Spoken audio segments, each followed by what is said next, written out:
Selamat siang adik-adik. Siang. Gimana kabarnya? Baik. Baik. Oke, sebelumnya perkenalan ya. Perkenalkan nama Kak Nyoman Andinia Liviarti. Kalian bisa panggil Kakak Andin. Kakak merupakan mahasiswa bimbingan konseling dari Universitas Pendidikan Ganesha. Nah, adapun maksud dan tujuan kakak di sini adalah untuk memberikan beberapa layanan ya. Mengenai topik dari konflik teman sebaya, di mana beberapa layanan tersebut berupa bimbingan klasikal, bimbingan kelompok, konseling kelompok, dan juga konseling individu. Nah, kira-kira untuk bimbingan klasikal itu sekitar 20 menitan. Nah, tapi sebelum itu mungkin kita bisa berdoa terlebih dahulu ya, agar pembelajaran kita pada siang hari ini dapat dilancarkan. Oke, untuk berdoa karena Kak pimpin, berdoa menurut kepercayaan dan agama masing-masing, berdoa dimulai. Oke, berdoa selesai. Nah, di sini ada yang nggak hadir? Ada. Berapa orang? 3. Oke. Nah, tadi kita sudah berdoa dan juga kakak sudah absen. Sekarang kakak akan menyempakatkan waktu di mana kakak akan melakukan 4 bimbingan, di mana keempat bimbingan itu kira-kira sekitar 40 menitan.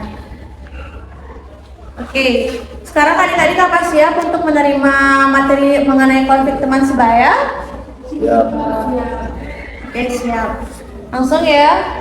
Di sini adik-adik udah ada yang pernah dengar mengenai konflik teman sebaya? Belum? Oke, kalau konflik teman sebaya itu dibagi menjadi 2 kata ya, di mana ada konflik dan juga teman sebaya. Kalau konflik itu menurut dari Sujono Sukanto merupakan suatu proses sosial di mana individu atau kelompok itu berusaha mencapai tujuannya dengan cara menghadapi pihak lain yang dianggap sebagai lawan. Jadi anggapannya kalau konflik itu pasti kalian anggap itu pertengkaran ataupun pertikaian. Nah, untuk teman sebaya itu merupakan sekelompok remaja yang menjalin interaksi berdasarkan kesetaraan usia, kedewasaan, serta berbagai aspek kehidupan sosial. Seperti kalian ini kira-kira usianya dari 17 sampai 18 atau 16 sampai 17?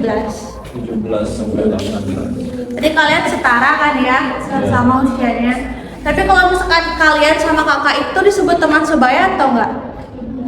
Tidak. Karena apa? Karena lebih tua. Gitu. Ya gitu ya. Jadi kita itu bukan teman sebaya karena kita memiliki usia, minat, serta juga aturan dan pengalaman yang berbeda.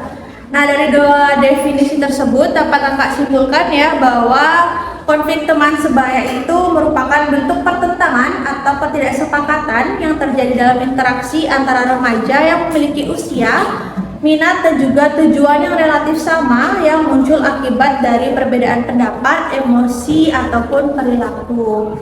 Nah, dari definisi yang sudah Bapak jelaskan, terdapat 3 indikator penting yang dapat kita petik ya. Yang pertama itu mengenai pertentangan, di mana pertentangan ini merupakan kondisi perbedaan atau konflik pendapat, keinginan, atau tindakan antara 2 pihak atau lebih yang dapat menyebabkan ketegangan dalam hubungan. Di sini akan menampilkan video dari pertentangan yang kita dapat sikapi dengan positif dan juga negatif.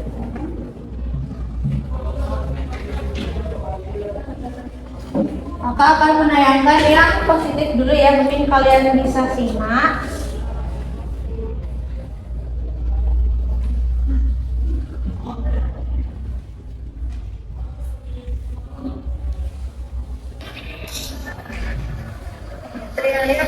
Menurut saya tahu materi kita buat kita presentasiin nanti PPD bagus kan?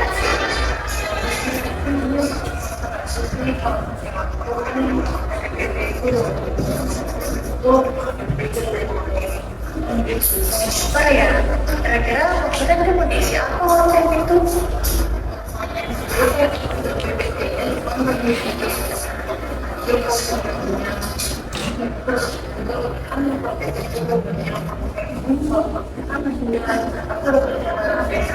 Oh iya ya, aku baru kepikiran. Soalnya kita pakai poster ya. Nanti kita cari aja template posternya di sini buat kita desain ulang. Gimana? Oke deh. Coba deh tuh udah desain apa? Nah, itu dia contoh dari pertentangan yang disikapi dengan positif ya. Sekarang akan tampilkan yang negatifnya juga.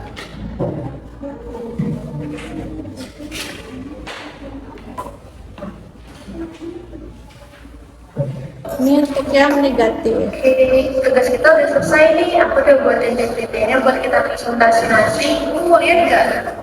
Aku udah jelasin poin-poinnya tahu. Gampang buat kita baca nanti.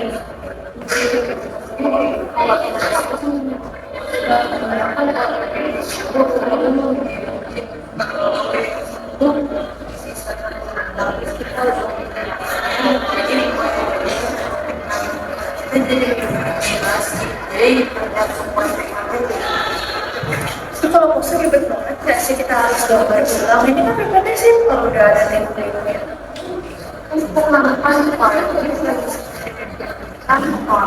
Berarti kita perlu gambar ulang. Ini kan tinggal kita masukin teks saja. Kalau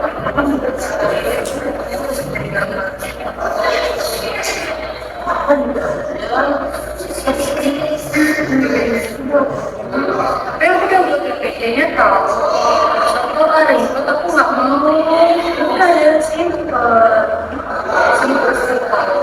Udah ini loh PPT bagus. Soalnya teman-teman yang lain aku pasti pakai PPT nggak ada pakai poster.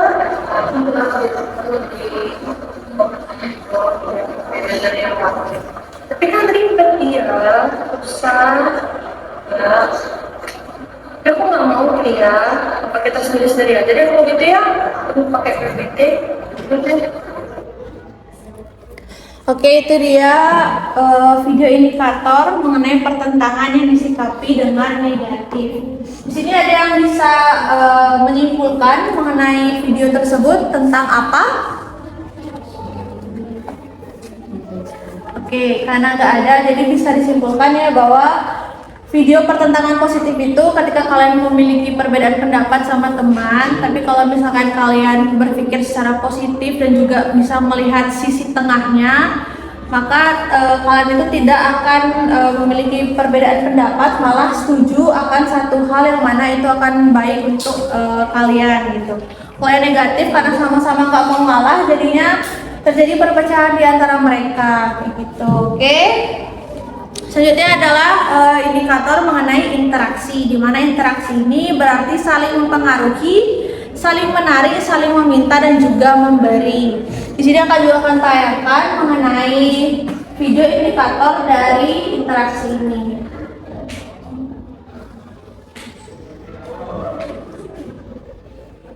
Ini interaksi yang disikapi dengan positif.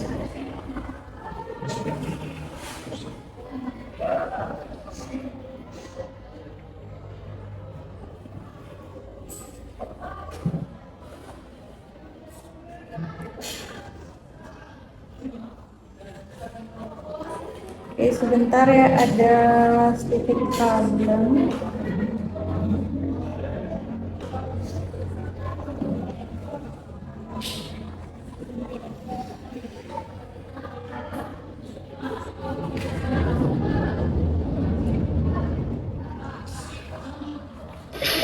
Kalau ada problem, kita lihat yang negatifnya dulu yang Ya, aku mau cerita deh. Tahu nggak sih kemarin waktu kita sekolah itu aku sama orang aku pergi ke Bali Safari lalu pas di sana ya kita itu melihat banyak hewan, saya ada harimau, ada singa, terus ada zebra, terus ada kapibara, tahu nggak sih dia? Ya, mau dengerin aku cerita nggak sih? Tapi kan kalau ada apa yang cerita, kamu dengerin dulu, biasanya nantikan.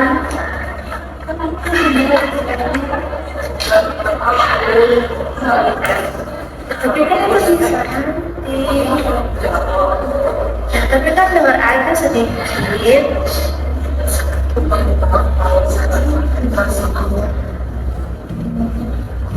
Aku punya cerita seru. Seru banget.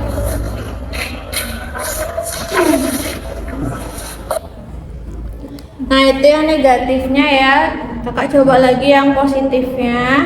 Apakah bisa ya?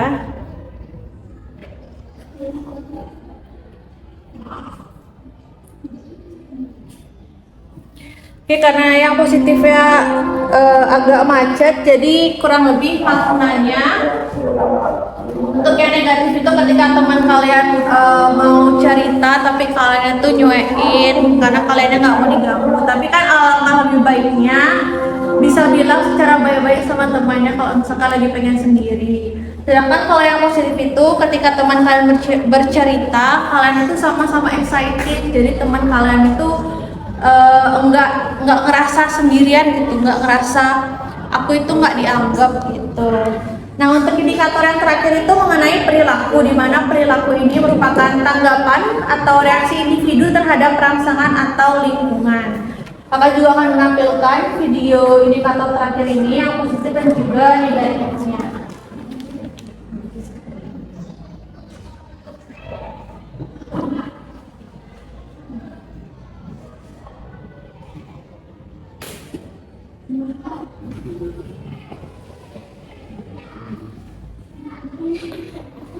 Ini perbedaan perilaku untuk yang positif. Ini aku dapat ini poin-poin yang harus kita lakukan.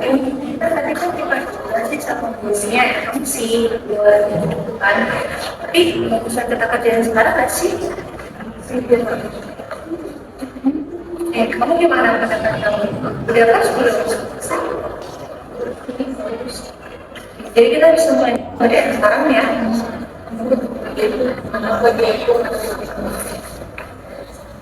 Kamu boleh cari dulu deh.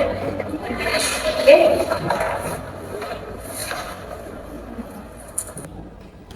Oke, itu dia perbedaan perilaku yang disikapi dengan positif. Terus untuk yang negatifnya,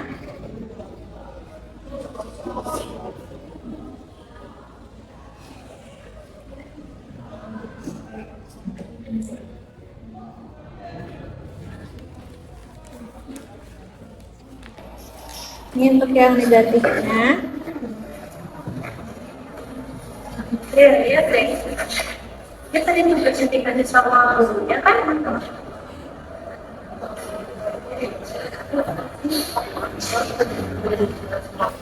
Kok nggak ada vaksin? Sering udah aku catat sih. Terus kita suruh buat ini, buat minggu depan. Kita buat dari sekarang ya.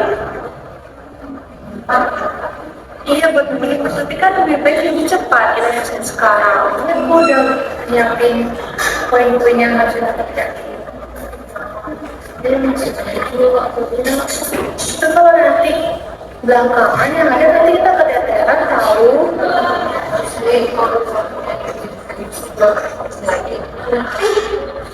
Bukan hari ini kan hari ini kan kita lagi istirahat, nggak ada ngapain kan? Tapi kalau kayak gitu nanti kita lebih terlambat tahu dari yang lain. Ini aku dapetin poin-poinnya, selama kerjaan ini, aku yang ini. Harus gimana dong? Aku harus ngerjain duluan sih. Oke, itu dia mengenai perbedaan perilaku yang disikapi dengan negatif. Jadi maknanya kalau yang negatif itu kalian ketika dapat tugas itu untuk berkelompok, satunya itu mau mengerjakan dengan cepat, tapi lagi satunya itu menunaikan tugas. Tapi kalau yang positif itu sama-sama mengerjakan tugas biar nggak mepet deadline dan nggak kesusahan. Nah, dari kesemua video indikator tersebut, kalian kira-kira mau mencontohkan video yang negatif apa yang positif? Positif. Tapi kalau yang negatif, pernah melakukannya atau enggak? Nah, oke. Nah, karena video indikator sudah, sekarang kakak akan lanjut untuk contoh dari orang yang memiliki konflik yang rendah serta konflik yang tinggi. Di sini sebelumnya ada yang bisa menyebutkan bagaimana ciri-ciri orang dari yang sering memiliki konflik rendah dan juga tinggi? Mau coba?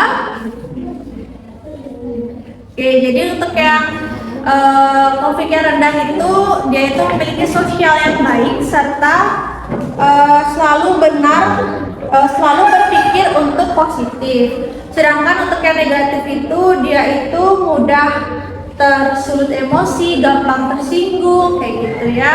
Nah, ini contoh orangnya, bisa kalian lihat. Nah, untuk yang sebelah kanan ini merupakan dosen kakak yang menugaskan kita untuk melakukan praktikum di sini, di mana beliau bernama Profesor Dr. Iketut Darsana MPD Kors. Kalau yang kiri, ada yang tahu siapa? Gak tahu. Jokowi. Beliau ini siapanya kita? Mantan presiden kita. Presiden keberapa? Oke. Jadi Bapak Jokowi ini kan, kalau kalian pernah dengar kasusnya, dia itu dituduh karena memalsukan ijazah ya. Pernah dengar? Tapi selama beliau menjabat, hal tersebut gak pernah digubris gitu. Sampai pada akhirnya setelah beliau lengser, baru kasus tersebut diusut gitu. Oke. Nah, untuk yang negatif ini contohnya ketika terdapat siswa yang cerdas, tapi siswa tersebut itu gampang tersinggung dan juga sulit menerima pendapat.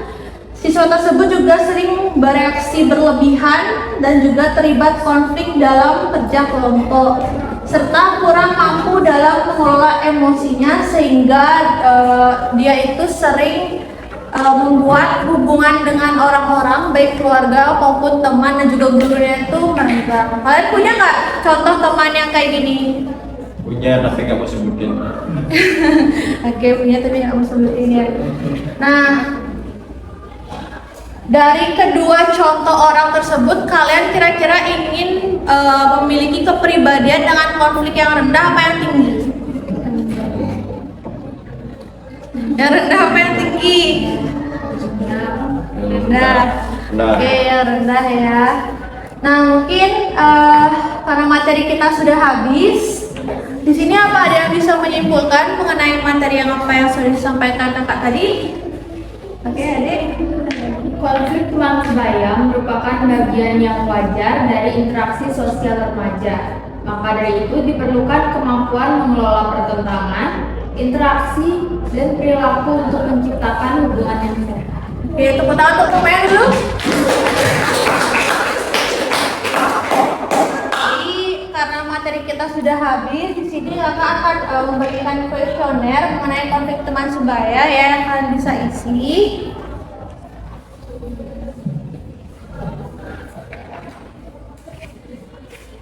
Udah dapat semua kan kuesionernya? Sudah. Bisa kalian perhatikan ya, pada identitas responden juga petunjuknya bisa kalian isi, dan juga kuesioner ini tidak berpengaruh sama nilai kalian, jadi jangan khawatir kalau misalkan kalian mau isi dengan jujur, bisa kalian isi saja. Mungkin waktu akan berikan sekitar 5 menit, cukup? Oke, mungkin pengerjaan bisa dimulai dari sekarang.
Oke, pengisian kuesionernya waktunya sudah habis ya, bisa dikumpulkan.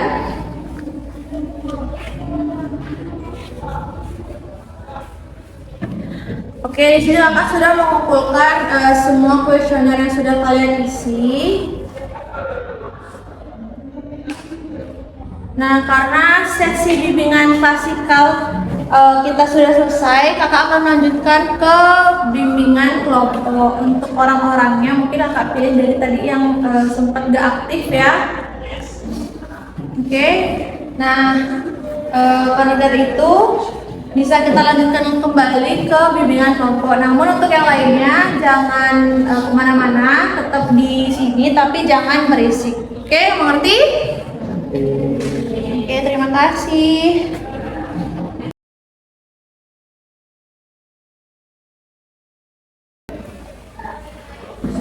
Oke, selamat siang adik-adik. Di sini aku akan melanjutkan ke bimbingan kelompok ya, yang mana tadi kak sudah pilih dari bimbingan klasikalnya. Di mana bimbingan kelompok ini mungkin kita waktunya sekitar 7 menit. Nah, untuk di sini adik-adik sendiri sudah ada yang tahu mengenai bimbingan kelompok itu apa? Belum ya. Jadi bimbingan kelompok itu merupakan layanan bimbingan yang diberikan kepada sekelompok individu yang bertujuan untuk membantu dalam mengembangkan potensi dalam dirinya. Nah, di sini siapa adik-adik yang pernah merasa kecewa atau marah pada temannya sendiri?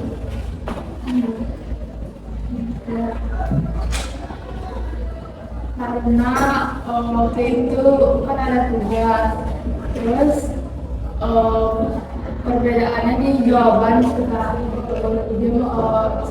Saya udah hitung jawabannya itu A, tapi dia tetap ngotot jawabannya itu yang B. Oh gitu. Oke, berarti itu masuknya ke perbedaan pendapat ya, pertentangan. Nah, yang lainnya apa ada? Saya kadang saya merasa jengkel juga ke teman karena setiap saya makan sering diganggu, sering dipukul pundak saya. Terus pernah juga dilempar pakai kelapa busuk. Habis itu di pembelajaran sempat buku saya dicoret sama teman saya. Oh gitu, berarti itu arahnya sedikit membuli ya, gimana interaksi yang temennya lakukan sama kamu tuh sedikit ekstrim gitu ya. Itu yang lain apa ada lagi?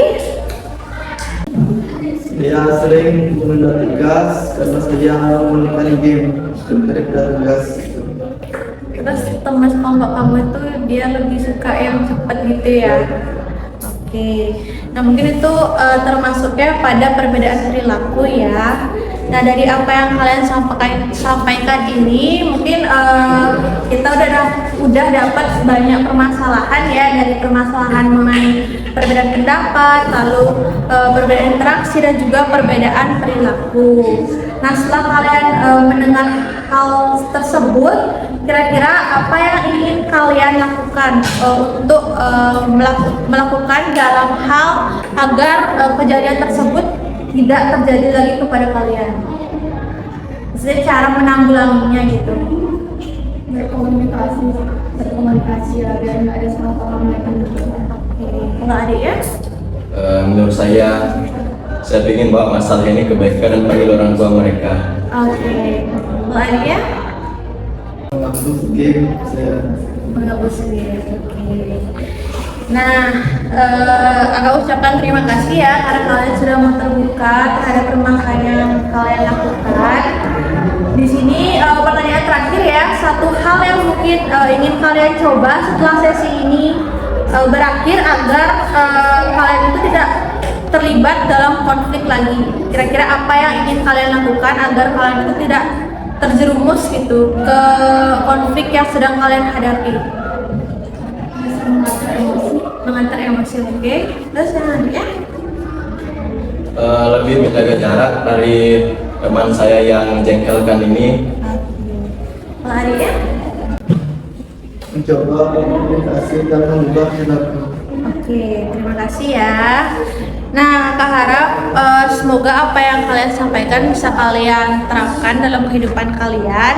Dan mengingat juga waktunya sudah hampir habis, jadi Kakak cukupkan dulu untuk bimbingan kelompok pada siang hari ini. Dan untuk selanjutnya Kakak akan beralih pada konseling kelompok ya, di mana tadi Kakak mendapatkan beberapa permasalahan. Jadi Kakak harap untuk adik-adik yang tadi menyampaikan permasalahannya bisa bergabung kembali di konseling kelompok. Oke?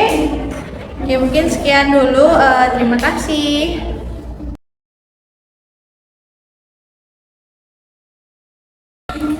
Nah, oke, tadi kan Kakak sudah melakukan bimbingan kelompok ya, di mana didapatkan 3 permasalahan, yaitu permasalahan mengenai perbedaan pendapat, permasalahan komunikasi, dan juga permasalahan perilaku. Nah, di sini Kakak akan menjelaskan terlebih dahulu ya mengenai konseling kelompok itu apa. Jadi konseling kelompok itu merupakan layanan konseling yang diberikan kepada sekelompok individu yang memiliki masalah yang serupa, di mana kalian itu kan memiliki permasalahan mengenai perbedaan. Nah, waktunya akan disepakati sekitar 7 menit. Jadi Kakak harap dari waktu tersebut kita bisa menangkap ya mengenai perilaku atau intervensi yang sudah Kakak berikan ke teman kalian. Di konseling kelompok ini Kakak menggunakan teknik permainan dialog dari Gestalt. Di sini apa ada yang sudah pernah dengar teknik permainan dialog dari konseling Gestalt? Belum. Oke, belum ya. Jadi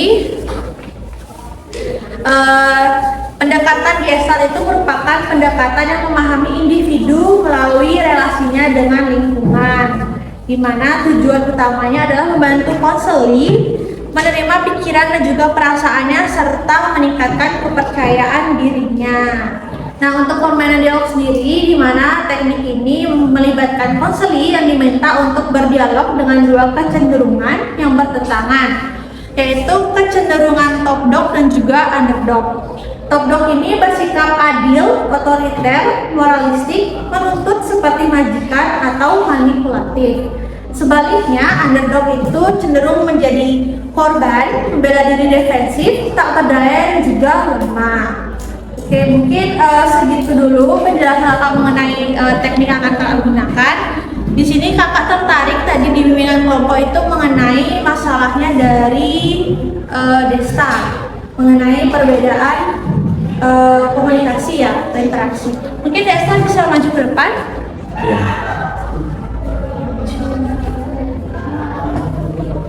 Oke, jadi bisa dilihat.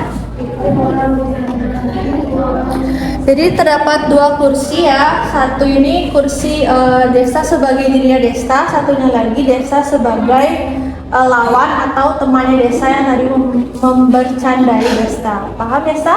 Paham. Oke, Kakak mungkin langsung ke pertanyaannya ya. Dimana Desta bisa bertanya kepada temannya kenapa bisa melakukan hal tersebut. Diungkapkan secara verbal, jadi diomongin, nggak perlu dalam hati. Berarti coba. Bentar Kak. Berarti saya sebagai korban yang belum bisa bergerak. Iya. Iya. Kenapa sih sebenarnya kamu ngelakuin kayak gitu? Ada yang dari posisi ini.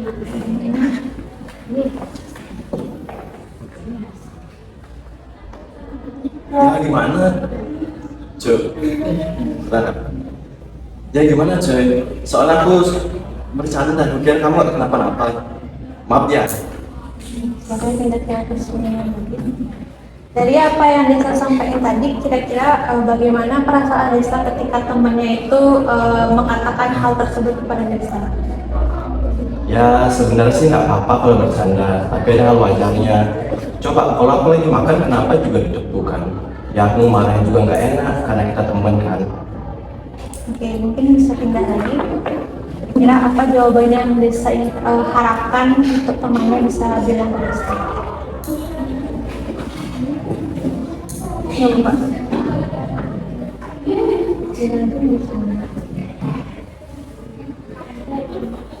Oh iya, aku minta maaf juga ya kalau selama ini ada yang perasaan, tapi maaf ya, selama ini kalau ada perkataan atau perbuatan yang menyakitimu, aku mohon maaf sekali. Kedepannya aku bakal berusaha lebih baik. Oke, sekarang pindah ke kursi Desa lagi. Setelah Desa ini udah berakhir ya ininya. Setelah Desa mendengar perkataan tersebut dari temannya, sekarang apa yang Desa rasain? Ya syukurlah kamu udah sadar, jadi kita bisa berteman lagi seperti biasa. Aku harap kamu jangan lagi melakukan hal seperti itu. Oke, udah tepuk tangan lo temennya. Oke, terima kasih ya Desa bisa kembali lagi. Ya kak, sama-sama. Oke, jadi itu ya Desa, gimana perasaannya setelah mengungkapkan atau meluapkan emosinya Desa? Lega sih. Enggak ya. Ya, syukur juga gak ada dendam di antara kita. Oke, bagus sekali ya. Jadi Desa udah mewakili gimana cara dalam melakukan pendekatan gesat dengan teknik permainan dialog. Nah, kakak minta sekali lagi Desa, mungkin kakak lihat ada sedikit masih ada problem ya dalam diri Desa, mungkin yang belum tersampaikan. Jadi kita akan melakukan konseling lanjutan, yaitu konseling terakhir, yaitu konseling individu. Desa bersedia? Serius. Oke, mungkin sekian, akan lanjutkan kembali ke konseling individu. Terima kasih.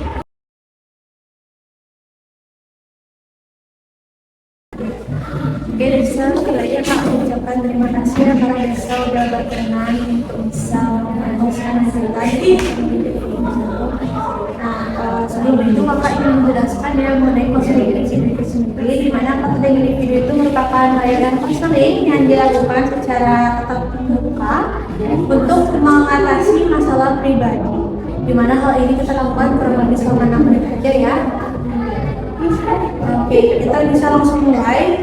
Dimana tadi kan Desa sudah mempraktikkan di konseling kelompok, yaitu permasalahan Desa di perbedaan interaksi. Mungkin Desa bisa ceritakan lagi gimana momen yang paling membekas yang Desa rasakan selama Desa dibully gitu, selain sama temannya Desa. Terima kasih kak. Ada satu momen yang sangat mengganggu saya hingga sampai saat ini, yaitu pada saat saya ingin mengumpulkan tugas, ada salah satu teman saya yang mengatakan, kamu ngapain sih cepat-cepat mengumpul, campur ya sama guru, gitu kak. Oke, itu ya. Nah, dari yang Desa ceritakan tadi, kira-kira gimana perasaannya Desa pada saat temannya itu mengatakan hal tersebut? Sebenarnya saya merasa marah, tapi ketika saya mengungkapin amarah saya rasa saya nggak bisa karena saya orang yang nggak enakan. Oke, nah karena Desa orang yang nggak enakan ya, jadi Kakak rasa untuk intervensi teknik dari permainan dialog ini mungkin bisa membantu Desa dalam meluapkan emosinya Desa ya. Kita langsung aja ya lakukan teknik permainan dialog. Tadi kan sudah tahu ya mengenai bagaimana caranya. Sudah. Oke, mungkin bisa langsung Desa itu bisa mengatakan apa yang dipendam pada saat temannya itu melakukan hal tersebut kepada Desa.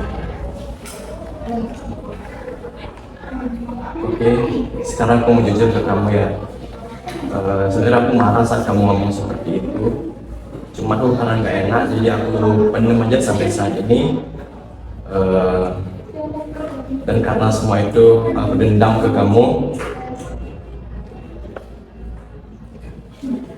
Nah, mungkin Desta bisa ke arah sebaliknya, bisa duduk di sana.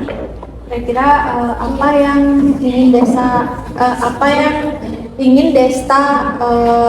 harapkan temannya Desa itu katakan kepada Desa pada saat Desa mengatakan itu? Oh, jadi begitu ya yang kamu rasain. Aku minta maaf dong soal itu. Aku kira kamu nggak sakit hati. Maaf ya. Oke, bisa kembali ke sini lagi. Mungkin Desa bisa balas perkataan temannya Desa. Oke. Ya sudahlah, juga itu sudah berlalu. Aku harap kamu tidak seperti itu kepada orang lain. Cukup di aku saja. Oke, nah udah selesai dulu ya teknik permainan dialognya. Sekarang Kak mau tanya, apakah Desa siap ya jika kira-kira mengatakan hal tersebut langsung di hadapan temannya Desa? Pada awalnya saya nggak siap, tapi dengan semua kejadian ini, saya harap dari diriku sendiri semoga bisa mengatakan itu, karena jujur itu lebih melegakan di hati saya. Oke, nanti secara perlahan-lahan Desa mau coba ya. Ya, saya mencoba untuk berkata jujur. Oke, jadi setelah apa yang Desa tadi sampaikan, gimana sekarang perasaannya Desa? Ya, lega. Lega. Jadi sekarang apa masih ada yang kependem di dalam? Ya, hanya masih dikit. Sedikit. Ya. Nanti kalau misalkan ketemu secara langsung sama temennya gimana sikapnya Desa? Kayaknya biasa aja sih. Saya sudah lewat juga. Mungkin itu aja ya. Berarti sekarang Desa itu udah siap mempraktikkan apa yang tadi Desa lakukan, misalkan ketemu sama temennya ya. Siap. Mungkin udah bisa kembali lagi Desa. Tepuk tangan untuk temennya dong. Oke, jadi itu ya mengenai konseling individu yang sudah kakak lakukan sama Desa. Semoga Desa bisa terbantu ya masalahnya dengan konseling yang kakak lakukan. Iya, Kak. Oke, mungkin sekian yang bisa kakak sampaikan. Kalau kita mengawali dengan doa, kita sekarang mengakhirinya juga dengan doa. Doa akan kakak pimpin, berdoa dimulai. Oke, berdoa selesai. Lagi terima kasih ya.